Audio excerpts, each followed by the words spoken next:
Hello दोस्तों, स्वागत है आप सभी का धर्म एजुकेशन में। आज हम लोग देखेंगे बलबन के बारे में। इसके पहले वीडियो में हम लोग देखे थे रज़िया सुल्तान के बारे में। चलिए स्टार्ट करते हैं। देखिए, रज़िया सुल्तान के बाद बहराम शाह शासक बनता है और बहराम शाह के बाद मसूद शाह और मसूद शाह के बाद नसरुद्दीन महमूद और नसरुद्दीन महमूद के बाद बलबन शासक बनता है। देखिए, ये सब तीनों शासक महत्वपूर्ण नहीं हैं, यानी इसका कार्यकाल महत्वपूर्ण नहीं था। बलबन से पहले नसरुद्दीन महमूद था।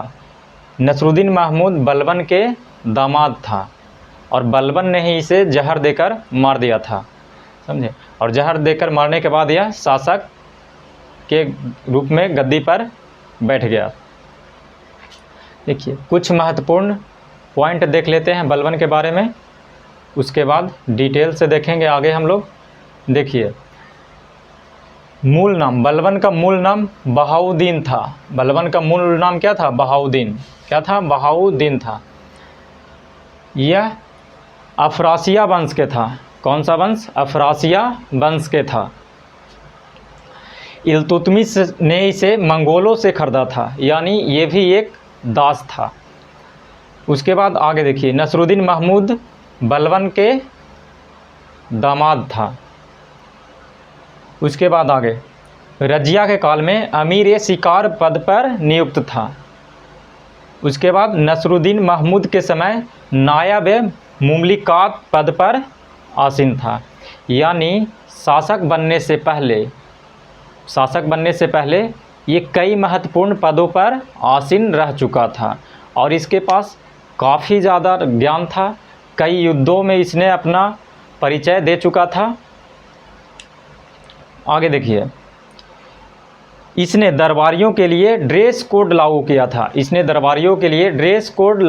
था। ड्रेस कोड क्या था आगे देखेंगे हम लोग। उसके बाद आगे देखिए, रक्त एवं लौ की नीति अपनाया था। रक्त एवं लौ की नीति, यानी कहने का मतलब ये हो गया कि यह एक निरंकुश शासक था। निरंकुश इसलिए था क्योंकि ये सब जो शासक थे, ये सब पे कंट्रोल सामंतों और चालीसा का था। यानी चालीसा जब जिसको चाह रहा था उसको गद्दी पर बैठा रहा था और जिसको चाह रहा था उसको गद्दी से हटा रहा था। यानी पूरा शासक पे कंट्रोल किसका था? चालीसा और सामंतों का था। तो इसी को देखते हुए इसने रक्त एवं लौ की नीति यानी कड़ा कानून अपनाया और कड़ा कानून बना दिया सबके लिए।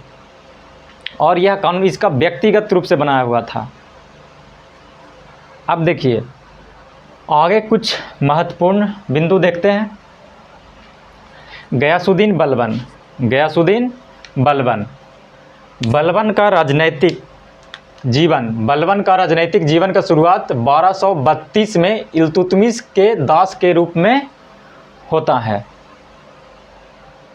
आगे देखिए, 1246 में नसरुद्दीन महमूद के शासनकाल में प्रधानमंत्री के पद पर नियुक्त होता है। नसरुद्दीन महमूद के शासनकाल में यह प्रधानमंत्री के पद पर नियुक्त रहता है और यह नसरुद्दीन महमूद के जब मृत्यु होता है तब तक यह प्रधानमंत्री के पद पर आसीन रहता है। कुछ समय के लिए, 1-2 साल के लिए यह प्रधानमंत्री के पद से हट जाता है, परंतु फिर से वह पद पे आसीन हो जाता है। उसके बाद आगे देखिए, इसका जब राज्यारोहण हुआ था उस टाइम काफ़ी विषम परिस्थितियाँ था। कैसे? क्योंकि पूर्वोत्तर सीमांत क्षेत्र में मंगोलों का लगातार आक्रमण हो रहा था और दिल्ली में आंतरिक अराजकता फैली हुई थी। लोग लूट मार कर रहे थे, आपस में लड़ रहे थे, सामंत वर्ग हावी हो रहे थे, चालीसा शासक पे हावी हो रहा था। ठीक है, तो इस कारण से मतलब कहने का मतलब ये हो गया कि जब इसका राज्यारोहण हुआ था तो विषम परिस्थितियाँ था, कई तरह के अराजकता मौजूद था। उस दौरान इसका राज्यारोहण हुआ था। फिर आगे देखिए, इसने राजत्व सिद्धांत अपनाया। अब राजत्व सिद्धांत क्या था? देखिए इसको, यह सिद्धांत बलबन ने ईरान के शासनी शासकों से लिया था, ईरान के शासनी शासकों से लिया था। फिर आगे देखिए, राजत्व का अर्थ होता है अर्धदैवीय स्वरूप। राजत्व का मतलब होता है अर्धदैवीय स्वरूप, यानी आधा भगवान के बराबर शक्ति। आगे देखिए, बलबन ने राजत्व को नियाबते खुदाई, ठीक है ना, बलबन ने राजत्व को नियाबते खुदाई अर्थात ईश्वर के प्रतिनिधित्व रूप माना। समझे, यानी क्या है, ईश्वर के द्वारा चुना हुआ क्या है, प्रतिनिधि है।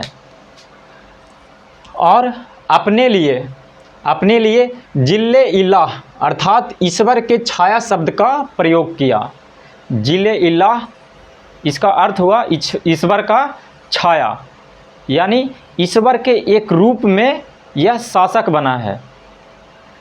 इस नाते इसके पास असीम शक्तियां हैं। इस नाते इसके पास क्या है, असीम शक्तियां हैं, बहुत ज़्यादा शक्तियां हैं।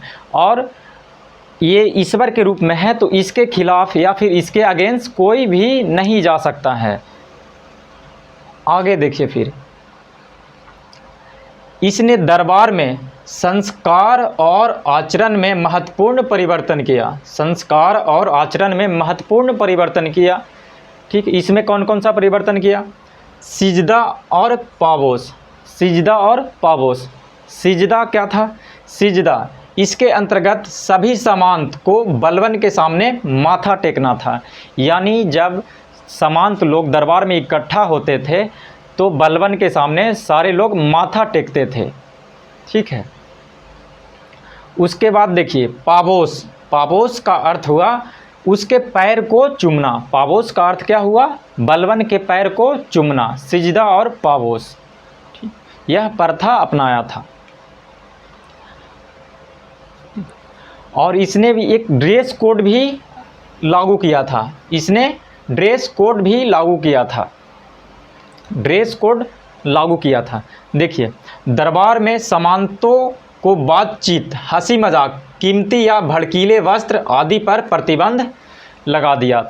ठीक है, कहने का मतलब ये हो गया कि जो सामंत वर्ग थे, सामंत और जो भी बड़े बड़े अधिकारी थे, उन लोगों को एक ड्रेस कोड जारी कर दिया। कहने का मतलब ये हो गया कि शासक के सामने वो लोग अलग से पहचान में आ जाए। वो लोग अलग से पहचान में आ जाए, यानी नॉर्मल वस्त्र धारण करें। ठीक, चमकाऊ या भड़कीला वस्त्र नहीं। जैसे वो लोग का ये जो वस्त्र होता है उसमें क्या था, हीरे मोती जवाहरात वगैरह जड़ा हुआ होता था। लेकिन ये सब को उसने क्या कर दिया? प्रतिबंध लगा दिया। ये सब पे क्या कर दिया? प्रतिबंध लगा दिया। और खुद एक आलीशान वस्त्र धारण करके रहता था। इससे इसका मतलब ये था कि वह अलग से ही दिख जाए कि वो क्या है, शासक है। यानी दूर से पहचान में आ जाए कि वो शासक है। वस्त्र के आधार पे अलग रूप प्रदर्शित करना। फिर आगे देखिए, सामंतों की शक्ति को कमज़ोर करने के लिए केंद्रीय सैन्य विभाग की स्थापना किया। केंद्रीय सैन्य विभाग की स्थापना किया। केंद्रीय सैन्य विभाग क्या था? दीवाने अर्ज था। इसको क्या बोलते हैं? केंद्रीय सैन्य विभाग को दीवाने अर्ज बोलते हैं। यानी अलग से सैन्य व्यवस्था स्थापित किया। फिर आगे देखिए, बरीद। बरीद का मतलब जासूस होता है। बरीद और सेना के उपयोग करके, बरीद और सेना के उपयोग करके सामंतों का दमन और मंगोलों से संघर्ष सफल ढंग से किया। ठीक है, यानी सेना के माध्यम से सामंत वर्ग और मंगोलों से सफल ढंग से संघर्ष किया। उसके बाद आगे देखिए, उसके बाद इसने पुराने सामंतों जिसका संबंध चालीसा से था, पुराने सामंत जिसका संबंध चालीसा से था, धीरे धीरे महत्वपूर्ण पदों से हटाना शुरू कर दिया। धीरे धीरे महत्वपूर्ण पदों से हटाना शुरू कर दिया, यानी धीरे धीरे करके चालीसा को ही समाप्त कर देता है। क्यों समाप्त करता है? क्योंकि यह देख चुका था कि जो पिछले जो शासक थे उन लोग को कैसे अपने अंगुलियों पर ये लोग नचाता था। यानी जब चाहता था जिसको नियुक्त करता था और जब जिसको हटाना होता था उसको हटा देता था। इसलिए चालीसा को ही क्या कर दिया? समाप्त कर दिया।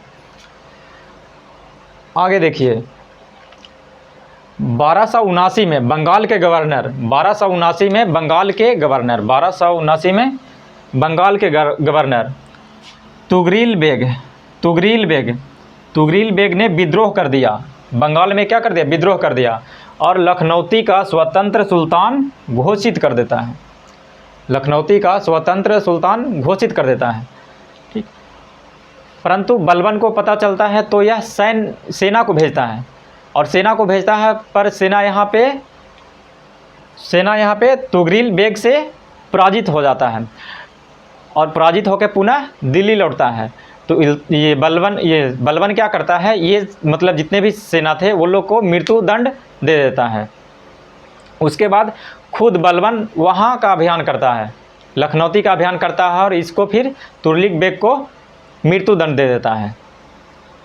उसके बाद आगे मंगोलों ने ब्यास नदी तक अधिकार कर लिया था। मंगोल जो था ब्यास नदी तक अधिकार कर लिया था। क्यों अधिकार कर लिया था? क्योंकि ये लोग जो थे शासक, ये लोग के अंदर उतना क्षमता नहीं था। ये लोग मतलब मंगोलों से संघर्ष नहीं कर पा रहे थे और मंगोल धीरे धीरे भारत की ओर यानी दिल्ली की ओर बढ़ते जा रहा था। तो इसको रोकने के लिए बलबन ने सेना के लिए नए दुर्गों का निर्माण करवाया, यानी पश्चिमोत्तर सीमा प्रांत में एक दुर्गों का श्रृंखला बना दिया, सैन्य दुर्गों का श्रृंखला बना दिया और ये मंगोलों का आक्रमण को रोक दिया।